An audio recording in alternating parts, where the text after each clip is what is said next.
तो आइए आज भी थोड़ी देर कुछ श्राद्ध से संबंधित चर्चा को श्रवण कर लें, जिससे ज्ञान में हमारी वृद्धि हो। क्योंकि अब श्राद्ध पक्ष आ ही रहा है, तो हमारे द्वारा किया गया वो श्राद्ध हमारे पितरों तक कैसे पहुंचता है, इस बात को हम समझेंगे।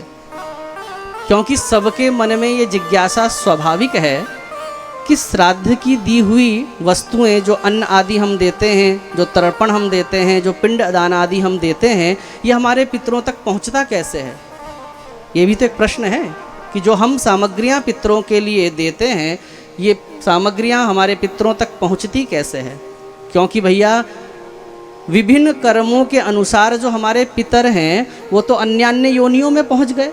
हम भले ही उनको पितर कह रहे हैं, लेकिन वो सब के सब पितर थोड़े ही बन गए। कर्मों के प्रभाव से कोई हमारा पितर जो है चींटी बन गया होगा, कोई हाथी बन गया होगा, और शुभ कर्मों के प्रभाव से हमारा पितर हो सकता है जो परिवार की दिवंगत आत्माएं हैं, शुभ कर्म के करने से वो क्या पता देवता पद पर आसीन हो गया हो। तो हमारा वो पिंड वहाँ पहुँचता कैसे है। और यदि पहुँचता भी है तो हमारे पितर अगर हाथी बन गए, मान लिया आपके पितर हाथी बने हुए हैं, अब इतना सा वो 250 ग्राम का पिंड, वो हाथी का क्या पेट भरेगा, वो तो और तड़पने लगेगा। ऊँट के मुंह में जीरा, गुस्सा हो जाएगा। हाँ, तो हमारा पिंड से वो हाथी का पेट कैसे भरेगा। और यदि आपके पितर चींटी बन गए हैं, तो चींटी के लिए इतने बड़े पिंड से क्या प्रयोजन। इतने बड़े पिंड का वो क्या करेगी, वो तो 1-2 कण ही उसके लिए पेट भरने के लिए पर्याप्त हैं। आपका पिंड तो व्यर्थ चला जाएगा, बर्बाद हो जाएगा। और कदाचित अगर आपके पितर देवता बन गए, तो फिर देवता तो अमृत पान करते हैं, जो समुद्र मंथन से अमृत प्रकट हुआ है। अरे अमृत पान करने वाले वो देवता आपका 30 रुपये किलो का वो जौ के आटे का वो पिंडदान क्यों खाएंगे। हाँ, जो देवता अमृत पान करते हैं वो जौ के आटे का पिंड क्यों खाएंगे। अरे भाई, अगर आगे काजू कतली रखी हो तो कोई आटे की बर्फी क्यों खाएगा। हाँ, वो बात अलग है। किसी को आटे का हलवा और आटे की बर्फी ज़्यादा, हमारे पंडित जी आटे का हलवा बड़ा पसंद करते हैं, दीपक आचार्य जी हरिद्वार से तो वो बात अलग है, उनकी पसंद अलग है कि उनको आटे का हलवा बड़ा अच्छा लगता है, गुड़ डाल के बनाते हैं, बहुत बढ़िया। हाँ? लेकिन अधिकांश प्रायः यही देखा जाता है कि भैया काजू कतली अगर रखी हो और बगल में आटे की बर्फी रखी हो, तो व्यक्ति तो काजू कतली ही खाएगा। तो वैसे ही जो देवता अमृत का पान करते हैं, तो वो आपके जौ के आटे का पिंड क्यों ग्रहण करेंगे, ये भी एक प्रश्न उठता है। तो इन सब प्रश्नों के जो उत्तर हैं ना, शास्त्रों में सन्निहित हैं, इसलिए आज हमको इसको समझना चाहिए। तो शास्त्र में क्या लिखा है, हमारा पिंड, सबसे पहले तो इस प्रश्न का उत्तर समझ लें कि हमारा पिंड हमारे पितरों तक पहुंचता कैसे है। तो देखो, एक सिद्धांत है ना, अगर चिट्ठी में एड्रेस सही लिखा हुआ है तो वो चिट्ठी डाकिया के माध्यम से वो चिट्ठी उस एड्रेस तक पहुंच जाती है। अब वो डाकिया बम्बई से चिट्ठी भेजी रिश्तेदारों ने, और यहाँ बाला वाला का पूरा अगर एड्रेस सही लिखा है कि बाला वाला आनंद नगर लेन नंबर 1 सही है, तो व्यक्ति आ जाता है।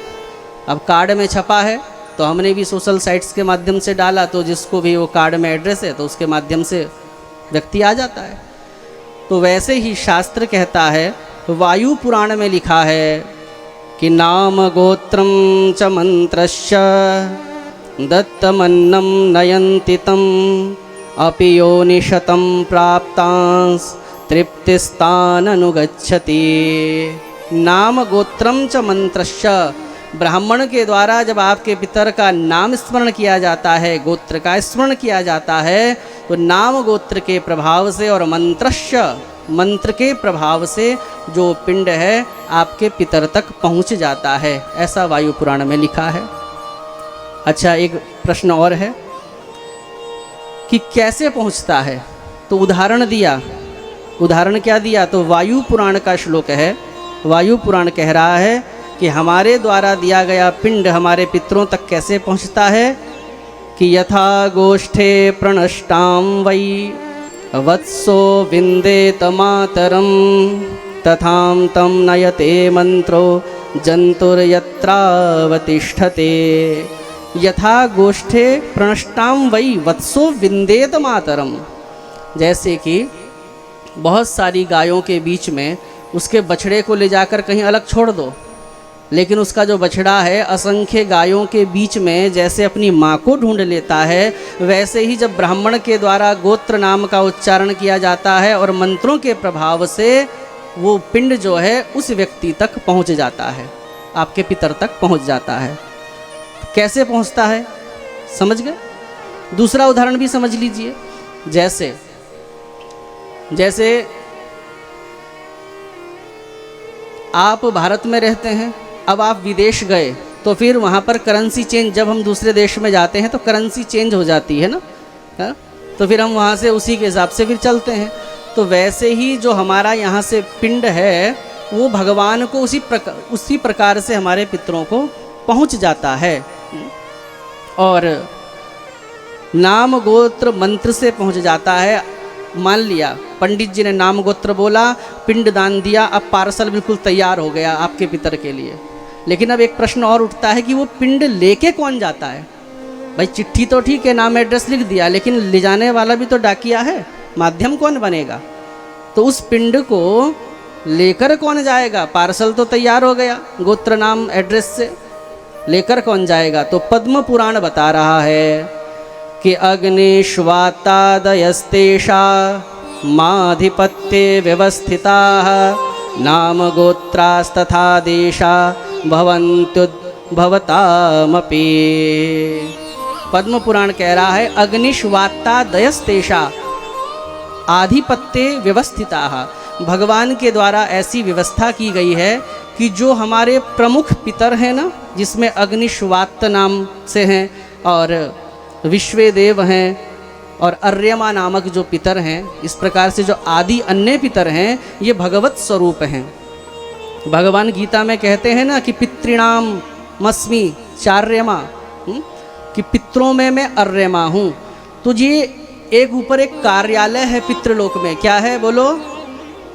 ऊपर कार्यालय है, तो उसमें कुछ श्रेष्ठ पितर हैं जो भगवत स्वरूप हैं, तो वो कार्यालय में बैठे रहते हैं। अब पार्सल हमारा नाम गोत्र से वहाँ पहुँच गया, तो ये जो अर्यमा हैं, अग्निश्वात हैं, विश्वेदेव हैं, अब इनका कार्य होता है कि जिस जिस योनि में आपके पितर हैं वहाँ तक उस पिंड को पहुँचाना है। ठीक है, अब बात आती है, फिर वही प्रश्न रिपीट करो पिछला वाला कि ठीक है हमारा पिंड पहुँच गया, लेकिन हाथी का पेट कैसे भरेगा? चींटी को इतने बड़े पिंड से क्या प्रयोजन? देवता हमारे उस पिंड को क्यों ग्रहण करेंगे? तो इस प्रश्न का उत्तर बता रहे हैं। तो मार्कंडेय पुराण कह रहा है देवो यदि पिता जातः शुभ कर्मानुयोगतः तस्यान्नमृतं भूत्वा देवत्वेप्यनुगच्छति। क्या लिखा है? देवत्वेप्यनुगच्छति, कि अगर हमारे जो पितर हैं वो देवता बन गए तो देवो यदि पिता जातः, मान लिया आपके पिता आदि जो भी पूर्वज हैं अगर देवता बन गए शुभ कर्मानुयोगतः, शुभ कर्मों के प्रभाव से, तो तस्यान्नम अमृतम भूत्वा, तस्यान्नम अमृतम भूत्वा अर्थात तस्यान्नम अमृतम भूत्वा, आपके द्वारा प्रदत्त वो अन्न आदि जो है, वो पिंड दान आदि जो है वो क्या बन जाएगा? अमृतम भूत्वा, वो अमृत के रूप में कन्वर्ट हो जाएगा, वो पिंड नहीं रहेगा। जैसे मैंने उदाहरण बताया ना कि भारत से विदेश जाते हो तो भारत की करेंसी जमा हो जाएगी और विदेशी करेंसी मिल जाएगी, तो अब परिवर्तित हो गया, तो आपका पिंड बन गया अमृत, और अमृत के रूप में वो देवता को प्राप्त हो जाता है, जिससे वो प्रसन्न हो जाते हैं और खूब आशीर्वाद देते हैं। और अगर हमारे पितर मनुष्य रूप में कहीं पैदा हुए हैं तो उनको कैसे प्राप्त होता है? तो पुनः मार्कंडेय पुराण कह रहा है कि मर्त्यत्वे यन्न रूपेण पशुत्वे च तृणं भवेत् श्राद्धान्नं वायुरूपेण नागत्वेप्युपतिष्ठति। मर्त्यत्वे अर्थात हमारे कोई पितर मृत्यु लोक में मनुष्य बने हुए हैं तो अन्न रूपेण, तो उनको अन्न के रूप में, क्योंकि मनुष्य अन्न खाता है, तो वो पिंड जो है अन्न के रूप में परिणित हो जाएगा, बदल जाएगा, और फिर उसको अन्न के रूप में उसको प्राप्त हो जाएगा। और पशुत्वे च तृणं भवेत्, अगर आपके पितर कोई पशु बन गए होंगे घास पात खाने वाले, तो तृणम भवेत, तो उनको वो पिंड घास के रूप में परिवर्तित हो जाएगा और उनको घास के रूप में मिल जाएगा। और श्राद्धानम वायु रूपेण नागत्वेप्युपतिष्ठति, अगर आपके पितर सांप आदि बन गए, उस योनि में चले गए, तो वायु रूपेण, तो वायु के रूप में, क्योंकि जो सर्प है वो वायु का भी आहार करता है, तो वायु के रूप में वो पिंड परिवर्तित हो जाएगा। और अगर आपके पितर यक्ष बन गए, क्योंकि ये सब योनियां हैं ना, यक्ष गंधर्व किन्नर ये सब योनियां हैं, तो लिखा है पानम भवति यक्षत्वे नाना भोग करम तथा, यदि आपके पितर यक्ष बन गए तो पानम भवति, तो आपका वो पिंड पान के रूप में परिवर्तित हो जाएगा, क्योंकि यक्ष लोग जो होते हैं ना, यक्ष जो जाति होती है वो पान का भक्षण करती है, पान के रूप में परिवर्तित हो जाएगा। और नाना योनियों को जो प्राप्त हमारे पूर्वज हैं, उन पूर्वजों को हमारा वो समस्त श्राद्धान्न प्राप्त हो जाता है। पूर्वज का अर्थ क्या होता है ये समझ लीजिए। जैसे आत्मज कहते हैं ना, आत्मा अतः पिता की आत्मा से ही बेटे का जन्म होता है, तो आत्मज कहते हैं। तो ज शब्द जो है उत्पत्ति वाचक है, तो पूर्वज अर्थात पूर्व में जो हमारे कुल में जन्मे हैं उनको पूर्वज कहते हैं। प्रेम से कहे श्री राधे। अच्छा एक बात और, अब दूसरा प्रश्न उठाओ। कौन सा प्रश्न उठाओ? कि हमारे जो पूर्वज हैं, कोई कीड़ा बन गया, कोई मकोड़ा बन गया, कोई मछली बन गया, कोई नाग बन गया, फिर भी हम पितरी क्यों कहते हैं उनको? जय पितर देव तुम देना हुआ, हम फिर पितरी क्यों कहते हैं उनको? वो तो कीड़े मकोड़े कुछ भी बने होंगे। तो देखो उनकी संज्ञा तो पितर ही रहेगी, इसलिए रहेगी। अब मान लीजिए आप हमें भले ही व्यास जी कहते हैं, सब क्या कहते हैं? व्यास जी कहते हैं। अब यहाँ तो हम व्यास जी हैं, अब लेकिन घर में जाएंगे तो घर में भी हमारी माँ थोड़ा ही बोलेगी कि व्यास जी, अब पत्नी थोड़ा ही बोलेगी व्यास जी। अब यहाँ के लिए तो व्यास जी हैं। अब घर में जिस दिन गए तो पत्नी यही बोलेगी, जी सुनते हो, चलो वो आलू ख़त्म हो गए, ज़रा आलू ले आओ। अब हमने कहा कि अरे भैया आज बहुत थके हुए हैं, कथा करके आए, कल ले आएंगे। तो बोले अच्छा ठीक है, फिर आज रात को भोजन तो नहीं करोगे ना? तो फिर वहाँ जाना पड़ेगा। तो माता के लिए व्यास जी थोड़ा ही है, पिताजी के लिए व्यास जी थोड़ा ही है, पत्नी के लिए व्यास जी थोड़ा ही है। तो बस उसी प्रकार से, लेकिन सब समाज के लिए तो व्यास जी हैं। तो वैसे ही वो आपके पितर चाहे कीड़ा बने हो, चाहे मकोड़ा बने हो, लेकिन अगर वो उनका देह त्याग हो गया तो उनकी संज्ञा क्या मानी जाएगी? पितर ही मानी जाएगी। अब सुप्रीम कोर्ट का जज, कितना बड़ा पद है उसके पास, लेकिन जब वो सुप्रीम कोर्ट का जज भी अपने घर पहुंचता है शाम को, तो फिर उसका जो छोटा सा 5 साल का नाती कहता है दादाजी घोड़ा बन जाओ, चढ़ूंगा तुम्हारे ऊपर, टिक टिक टिक टिक घोड़ा। अब बताओ सुप्रीम कोर्ट का जज अब घर जाते ही अब वो घोड़ा बन गया और नाती उसके ऊपर, तो जज तो है वो, लेकिन संबंध वहाँ बदल गए। तो उसी, लेकिन है तो पदाधिकारी। बस उसी प्रकार से हमारे लिए, उस कुल के लिए तो उसकी संज्ञा पितर ही होगी। बोलो राधे राधे। अब एक प्रश्न और उठाओ, क्या कि हमें फिर वो पितर हमें आशीर्वाद कौन देता है? क्योंकि मान लिया अब हम भी तो किसी के पितर होंगे, ये भी तो सोचो, हम भी तो किसी के पितर होंगे, तो हमें भी कोई श्राद्ध आदि दे रहा होगा, तो हम तो किसी को आशीर्वाद नहीं दे रहे। फिर हम क्यों कहते हैं कि हमारे पितर हमें आशीर्वाद देंगे, आशीर्वाद देंगे? अरे हम भी तो किसी के पितर होंगे, हम तो किसी को नहीं आशीर्वाद दे रहे। तो ऐसी कल्पना क्यों? तो इसका उत्तर ये है कि जो हम शास्त्र विधि से, जो श्रद्धा से जो श्राद्ध आदि देते हैं, तो हमारे भाव के आधार पर, हमारी क्रिया कर्म के आधार पर हमने कितनी श्रद्धा से उस कर्म को किया है, वो सारा का सारा कहाँ पहुँच जाता है?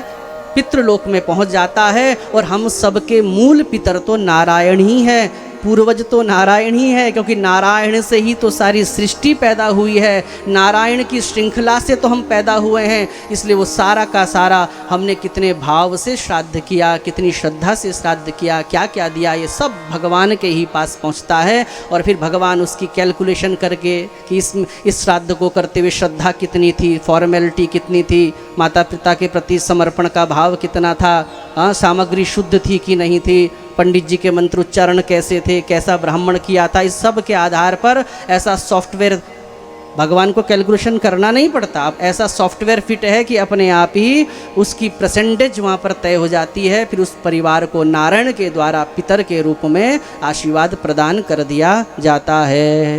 बोली भक्तवत्सल भगवान की जय।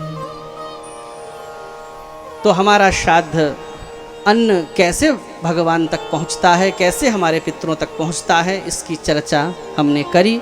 पुनः इससे आगे की कुछ शेष चर्चा हम कल के प्रसंग में करेंगे।